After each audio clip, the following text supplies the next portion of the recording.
Welcome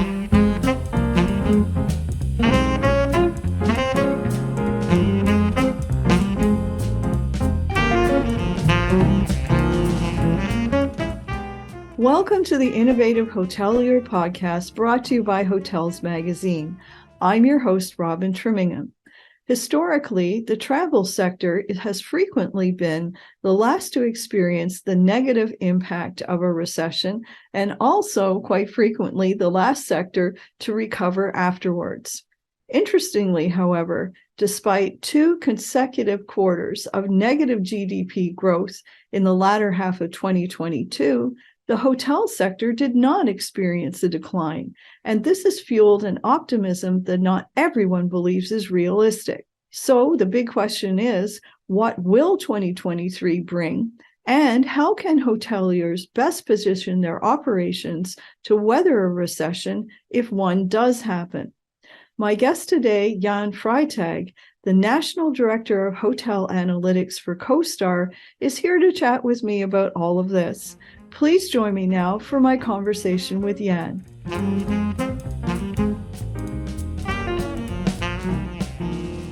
Welcome, Jan. It's great to chat with you today. Thanks for having me. I appreciate the opportunity to be with you.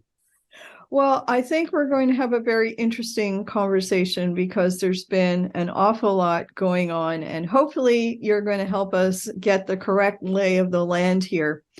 So let's just start off by very quickly recapping what happened in Q4 2022 and what about it is fueling the initial optimism as we head into 2023. So when you think about US room demand, there's sort of a three-legged stool. There's leisure demand, corporate transit demand, and corporate group demand. And leisure travelers continue to spend their own dollars, and group demand in December was basically in line with December 2019. The thing that's missing is corporate transient for a variety of reasons we can talk about in a minute. But the other positive sign, and your visitors, your audience has lived this, is very, very healthy room rate growth. Mm-hmm. And we just continue to see that compared to 2019, that room rates are up for the full year. They were up 19%. And that growth rate obviously is not sustainable, but that's what fueled the healthy results last quarter. So, and I think you've also hit on what might be causing some of the confusion to some of us who are not, expert the way you are. Do you feel that any of this optimism is unrealistic because there's been such a big increase already, as you said? What's the data saying?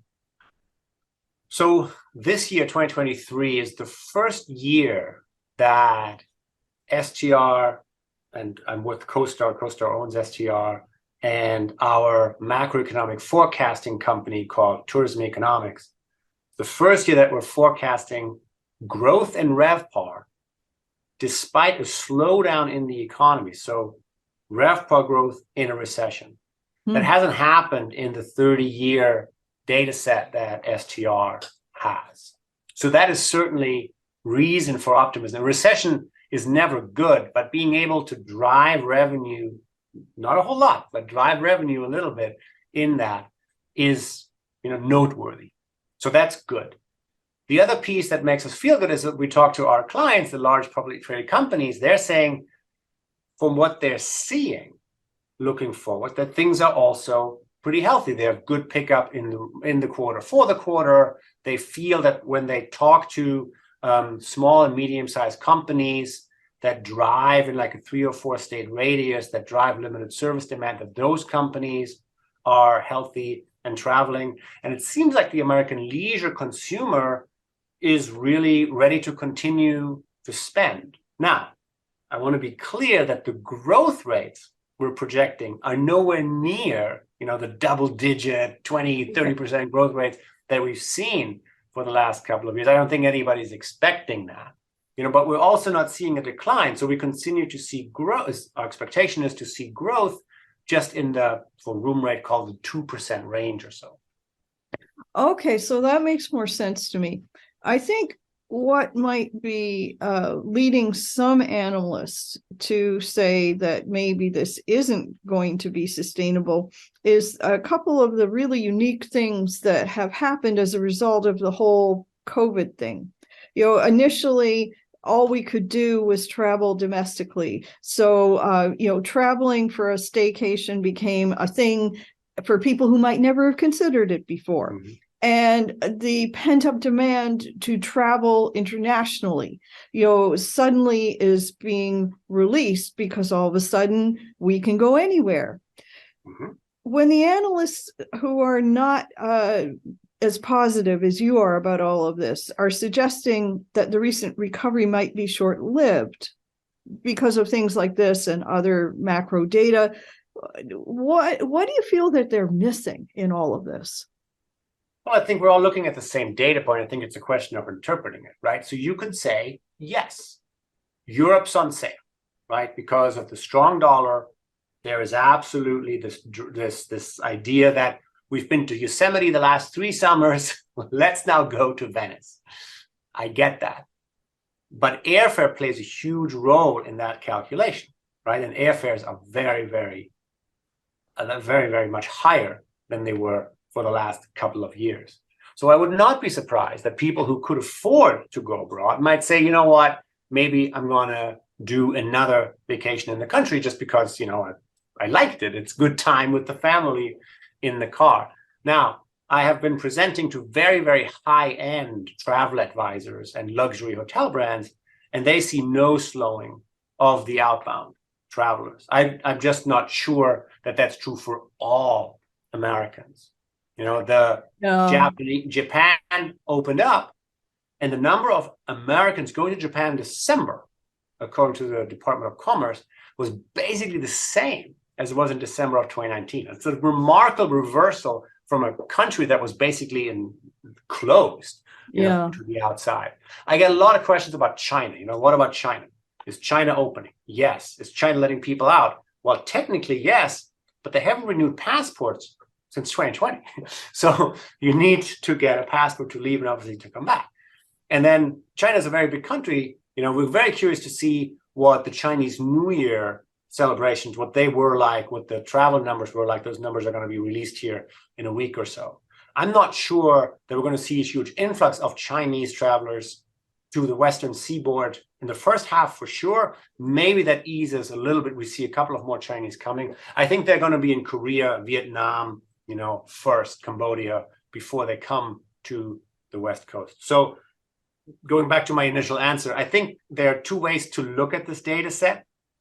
We're just saying Americans will continue to travel, and I think that's going to lift, the results for this year, not by a lot, but it will.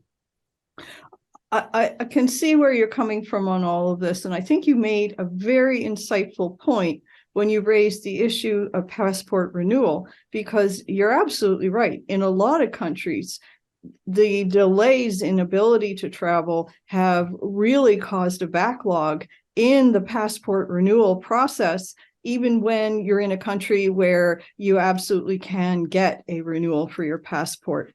If you will, let's play in what I'm going to call the middle ground just a little bit here. I'm going to call it a time of economic uncertainty because, as you've wisely pointed out, there is more than one way here to interpret the data. So let's try and offer some help as best we can. In a situation like this, do you think a director of revenue should be running multiple what-if scenarios? And if so, to prepare themselves, can you give us a couple of examples of what would be a good idea?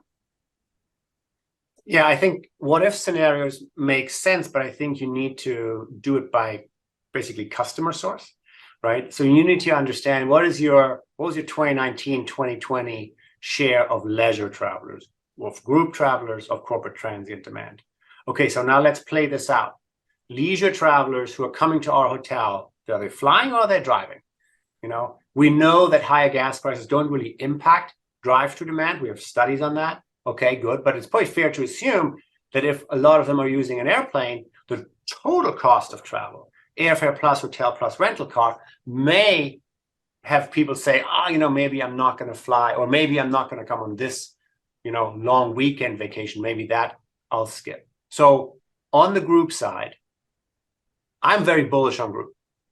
This whole not being in the office, this whole not returning to the office, hybrid work or so, I think, and then us being online all the time on Teams or on Zoom, I think has really solidified that we need to be together in order to be productive, in order to be human, right? So we can do this for a while, but then if you're the head of HR of a large corporation, you still have to build culture. And how do you do that if people aren't in the office around a water cooler, right? You need to get them into a room. And how do you do that? You say, all right, Tuesday night, everybody comes to Orlando, Wednesday morning training, Wednesday afternoon team building, Wednesday night, another dinner, and everybody leaves. Or maybe add a day or two for your, bleisure, whatever you want to call it, vacation. But so I'm very bullish on group because I think we have learned the hard way that we have to get together, and nothing substitute for getting together. So as a revenue manager, you figure out, okay, who are the groups that we always had? Who are the groups that may be adding whole trips or maybe even just room nights? And then lastly, the last piece is corporate transient. If you're relying on tech companies, wow, that's going to be tough. They've had 90,000 people laid off in January alone. Mm-hmm. That's a lot of corporate transient travelers that are not going to be traveling. So you have to figure out, who are your source companies and what is the sense of those corporations? Are they saying, hey, we're back on the road, or we're not? And that's what public traded companies are telling us when they look at the small and medium-sized corporations. They're absolutely back on the road. So if that is who you're dealing with, then it's interesting, for you to observe those people are likely back and back to 2019 levels. It's interesting when you mention group, because you're right. An awful lot can go on with group business after it's booked, because there can be a big lag time between when you booked it and when they're actually going to be on property. How carefully do you think they should be checking over these contracts, looking for escape clauses, looking to see what group might wash, what group might need more rooms than you expected? Yeah, I think after, COVID, the language or not after COVID, but after 2020, I think the language, in those contracts is a lot more tight. But also, we want to be kind, to the people who deal with us, because we want them to come back. My anecdotal conversations are purely that people are saying that sales directors on property are saying, wow, groups are picking up more rooms than they thought, just because people saying, oh, I want to get together. You're making me think of a secondary question, because the other side of suddenly having more rooms needed than you thought can have implications in your cost centers like housekeeping, labor costs, your food and beverage ordering, and all of that. So it would make me think this would be a good time to really be liaising with all your other departments regarding, what's coming next week, next month in the short term. Yeah, absolutely. The other piece to that is that if the group, let's say, meets on a Thursday, and Stephanie Linnartz, who used to be with Marriott, had this very interesting quote I keep using all the time at NYU 2 years ago, where she said, Thursday used to be a check-out night, and now it's a check-in night. So if you have a group on a Thursday, it's possible that you bump into your leisure demand, and so then if the group meeting planner comes to you and says, hey, I need 5, 6, 10 more rooms, the revenue manager has to say, well, yes, you can have them, but I have to charge you bar because I have leisure customers who would pay me that exact number. So that's an interesting conversation that we may not normally have. Yeah, that's a challenging one too, because of course you want to be kind to the group because they're your repeat customer. Yeah, I can definitely see the dilemma in a situation like that. So let's talk about it from the customer perspective for a minute here, because, as a result of all the things we've just been talking about, there has been hyperinflation and there's been a labor shortage, and I'm oversimplifying, of course, but the end result here is that rooms that were hypothetically $100 a night once upon a time are now as much as $200 a night. So what's your advice to hoteliers on how you maintain margins without scaring off the guest base that you have been relying on heretofore? So I'm from Germany. Hyperinflation is not what this is. Okay. In the 1920s, we had hyperinflation in Germany, which With is the wheelbarrows. Yeah. This is 9%. So, and the forecast from Oxford Economics is that at the end of this year, inflation is going to be a 4 handle, going to be in the 4% range. So I think we were there. I think we're going to hopefully get out of it as the interest rates continue to be higher. But your question on margins is right. That's the question, right? That every revenue manager and general manager is wondering about, because driving the top line is all fine and dandy, but your expense lines are also rapidly accelerating, or rapidly increasing on the labor front, on the insurance front, on the energy front, on the eggs, whatever. It's always the example that people talk about in America. Yeah. So that, how you manage that, the delta between how you drive revenues up and still fulfill the guest expectations while at the same time manage your cost base so that your owners continue to be happy, that's absolutely the conversation that's going on up and down the land. That is the conversation. So you've just mentioned owners and cost base in the same sentence. So you know where I'm heading next here. Where do you stand on capital expenditures at a time like this? Do you think they should be deferred? Do you think there are certain types that should definitely be proceeded with? What's your opinion? I mean, we have deferred FF&E and CapEx expenditures for the last 2 years, arguably, So we're telling the customer, hey, the room that you're getting is 3 or 2 years older and we haven't done anything to it. Or maybe we last renovated it in 2015 or so, and we wanted to do it in 2020. Now it's 2023, but it's gone up by 30% or so compared to 2019. There's a little bit of a disconnect.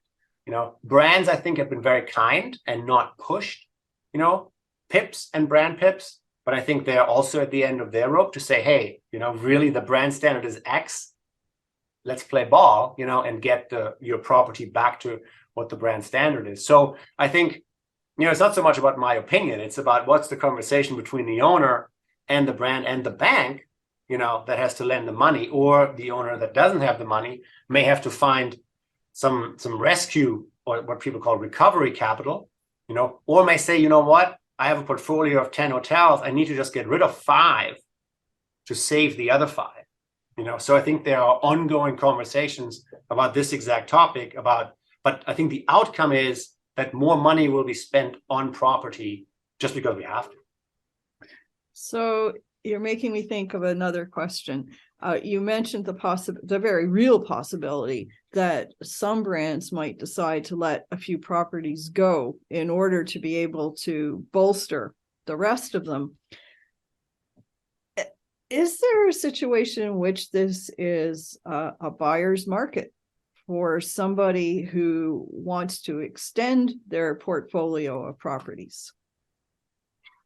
So I was not talking about brands. I was talking about owners. If owners have a portfolio, they may say, look, some are not our strategic fit anymore. Maybe we focus more on urban, or maybe focus more on resort, or focus more on the West Coast, whatever, and we just sort of call the herd, so to speak, and get rid of some of the properties.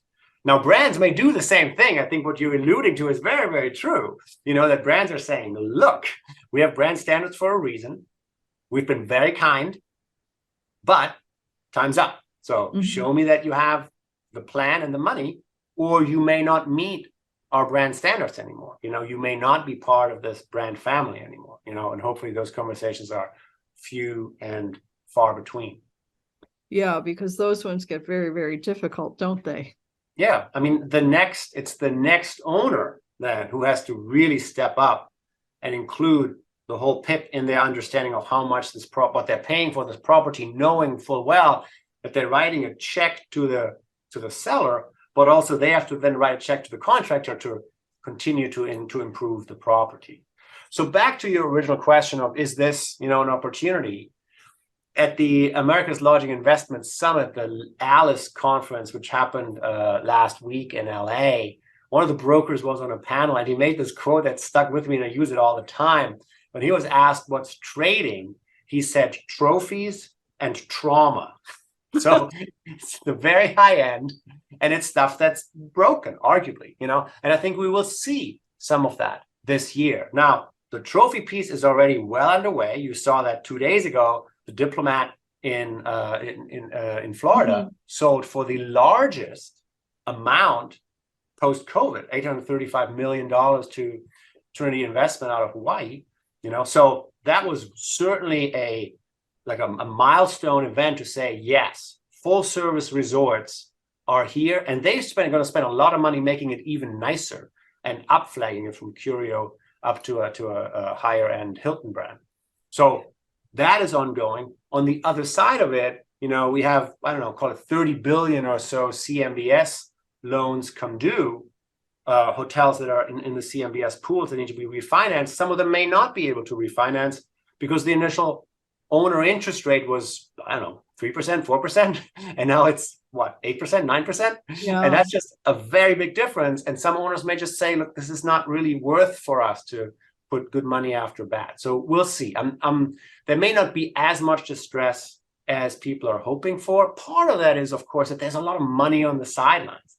A lot of people are willing to step into an equity position or a mezzanine position or just a senior debt position. So there will not be this sort of flood, the tsunami of distress. That we saw that did not happen in 2008 and 9. It did not happen in 2020. It will not happen in 2023. But there will be select deals where some owners need to step away. You make an interesting point when you mention the money currently on the sideline. I know more about the stock market than I do about the buying and selling of hotels. I will admit that openly. Do you think that some of this money on the side is trying to time the market, trying to figure out when is the best time to jump in? Yeah, I think they all try that. It's just, the question is, if you take the Diplomat, that John Hayer's group, Trinity Investment says, this is the right time, for the largest purchase price post 2019. Some other buyers may say, wow, that's a crazy number. We're not ready to do that. Others may say, oh, it was an awesome opportunity. I wished I'd done that deal. It's a little bit in the eye of the beholder. It's a little bit in the eye of the seller. Yeah, interesting time indeed. So over the last couple of years, as a result of COVID, extended stay has been the buzzword, the darling of the industry, if you will. Talk to me a little bit about this, because my understanding is that there's quite a bit of extended stay property in the pipeline. Is this interest in this category justified, or is this going to be sort of a fad? Greg Jusian was the CEO of Extended Stay America, was on a panel at ALICE, and he said, wow, for the last, I think, 3.5 years, supply growth cumulative has been 40%. And everybody sort of in the audience is like, wow, that's a lot. And he's like, yeah, but demand growth has been 43%. So, he's like, this is a great part of the industry. And I think we saw in the middle of 2020, when there was no demand, when people did not travel, extended stay did phenomenally well. Mm-hmm. I always like to use this one data point, which is sort of scary and interesting at the same time. But the week of April 7th, 2020, which was the low point in the American lodging industry, when there was no demand, when we were basically on lockdown, the American hotel industry sold 1 million rooms a night. So you're like, wait, who traveled? Who is staying in a hotel? And yes, there are traveling nurses and engineers and consultants who have to be on site. and people who have life changes and need to move out, or they move across the country for another job. All of those people, a lot of them stayed in extended stay properties. And if you look at the occupancy for the extended stay sector overall in 2020, and if I just showed you the line and didn't tell you it wasn't the pandemic, you'd be like, yeah, it's a little bit lower than what it was, but looks pretty strong. And it was pretty strong. You know, they still had an occupancy of over 60%, you know, in the worst and worst and worst of time of the industry that the industry has ever seen. And I think that has given a lot of people pause and has given a lot of people interest in this sector of the industry, which is arguably, if not recession-proof, then at least recession-resistant. And you saw that immediately with the Starwood Capital Blackstone deal, you know, taking ESA private and then taking over a bunch of other extended stay brands. You know, they said, yes, we're going to put our money where our mouth is. Like, we like this sector, let's go here. And so I think we're going to see, you know, this sector going to continue to find a lot of willing investors. I think you're making an excellent point, because you're right. If nothing else, the situation that we've been through has really shown what the level of demand for this kind of product is and can be. Question I've been asking everybody lately. What do you feel is the biggest mistake that hoteliers need to avoid making right now? And why do you say this? I mean, I think we have learned that in certain situations, cutting rate does not induce demand, like in 2020. And that indeed, you can be better off not running a full hotel as long as you run a profitable hotel. Yeah. So the focus on high occupancies to the detriment of room rate, you know, is hopefully something that people have learned needs to be really taken with a grain of salt. And it's not about, not a good hotel is not a full hotel. A good hotel is a profitable hotel, you know? And I think to understand that relationship, it's not all just about the top line and about standing in the parking lot at night and seeing all the lights in your hotel on and saying, oh, wow, this is a good hotel, you know?